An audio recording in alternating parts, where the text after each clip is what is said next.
Hi friends, in this video we're going to do a reaction on Love Is All You Need by the Beatles, and in the next video we're going to do a reaction on Leonard Cohen's Hallelujah. Why are we doing these two songs together? Well, it's because it's two songs that have something really interesting in common. That is, they have like one thing that repeats.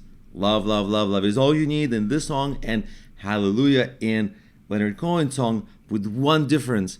The difference is, in Leonard Cohen's song, there's actually a tremendous amount of poetry and beautiful lyrics around the Hallelujah, whereas in Love Is All You Need, Love Is All You Need specifically and deliberately was made to be lyric light. So let's look at this song now, let's dive into it, and let's see if we can make sense of it. What is this all about? Except that Love Is All You Need. Well, actually, did you know that this was in a way a political song? A political song, like not vote for such and such person, but more about, this song was written when that whole flower power philosophy was happening. So they were all kind of like, let's just love, let's have that be our political driver. And there is a common thread in politics. If you repeat a lie long enough, it sort of becomes the truth. And love, love, love is not a lie, but like if you just repeat something long enough, that would be the thing. So that's the slogan. It's just repeating, and that's the actually main takeaway, is the mood, that love, because this song was originally written for a televised kind of multinationally broadcast show, and because it's multinational, the Beatles were aware that they had to keep it easy and simple on the lyrics, because many people wouldn't understand it very much. So it actually is designed to be light on lyrics. But there's actually one interesting spot where the lyrics could have been really, really next level, but I'm not sure. So if we look at it, we start with this beautiful chorus, love, love, love. Not the way I perform it, that's not beautiful, but the way the Beatles perform it is beautiful. In the first opening line of actual lyrics in this song, there's a really interesting moment where you think it's going to be a song about love, but there's a moment where it almost feels like they address love as though love has a human character. Like, let's say this line here, there's nothing you can do that can't be done. That's a line addressed to love, like as though love is standing next to you as a person saying, hey, there's nothing you can do that can't be done. But then the rest of the lyrics, they're not as lightning strike moment like that. They're kind of very, nothing you can sing that can be sung. I don't know if this is kind of a little random. I guess now it's about regular people, right? Nothing you can say, but you can learn how to play the game. This is about regular people. In fact, actually, the Beatles faced some criticism for this line, because, not from me, but from actual critics, because this line right here, nothing you can say, but you can learn how to play the game. In songs, you kind of have to suspend disbelief, but this is a little bit too much of that, because for many people it's not easy. And it's, of course, if you're a big star, if you're the Beatles, love is easy. Or, you just, hey, everybody loves you already, and people actually interpreted and criticized it as a little bit arrogant of them to have a line like this. I don't think it's arrogant. Actually, I think it's fine. It works here, because in music, we're not in real life. And I think for music, this line is good. But the people who did nitpick at the song nitpicked at this line.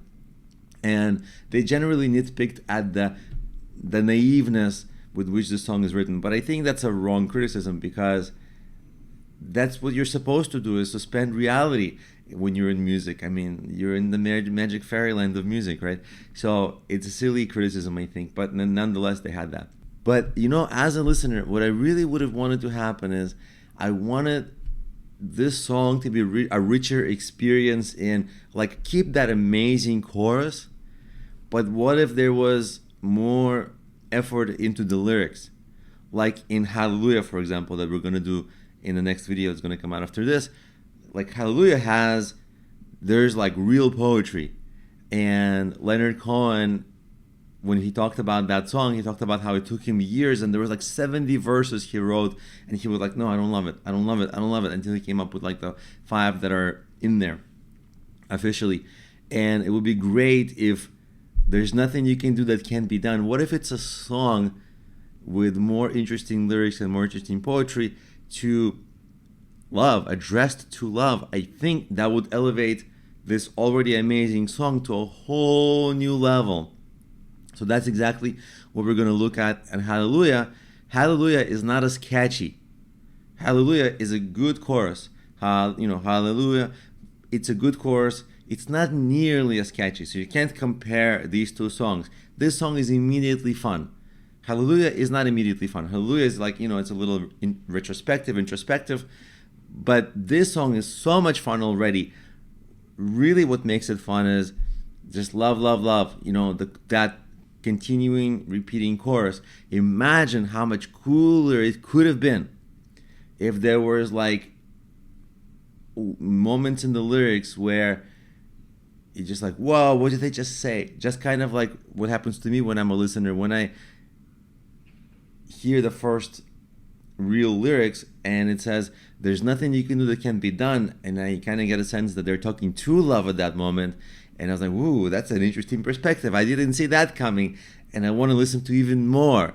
But there's not a tremendous amount more.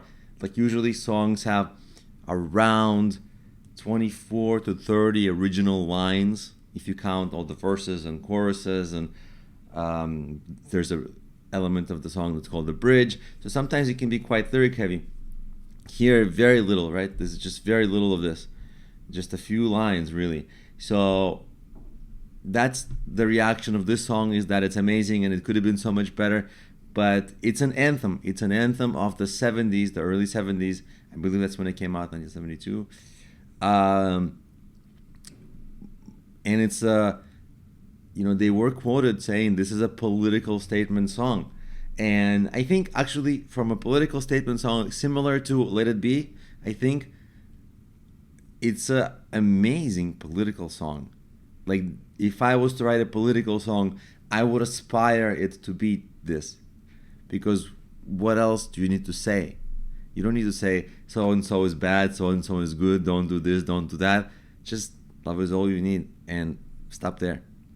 So that's my reaction to Love Is All You Need.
Of course, on this channel, I also promote my original music, which is inspired by the likes of the Beatles, Leonard Cohen, Bob Dylan, artists like that. So, of course, I'll have the links for you to check out in the description, in the comments. So please, of course, check out my original music if you like music, which is, interesting melodies, but set to interesting lyrics, so that the lyrics really bring out the melody, and the melody really brings out the lyrics, and it's like 1 + 1 = 3. Then that's what my music is all about, and it's very lyric focused, poetry focused, so that the poetry, it's not a popular concept these days, but if you look at it from the right lens, it can be really enriching and open up worlds with the metaphors and all of that. So please check it out, and thank you for watching, and I'll see you in the next video when we're going to do a reaction to Hallelujah, which is amazing poetry.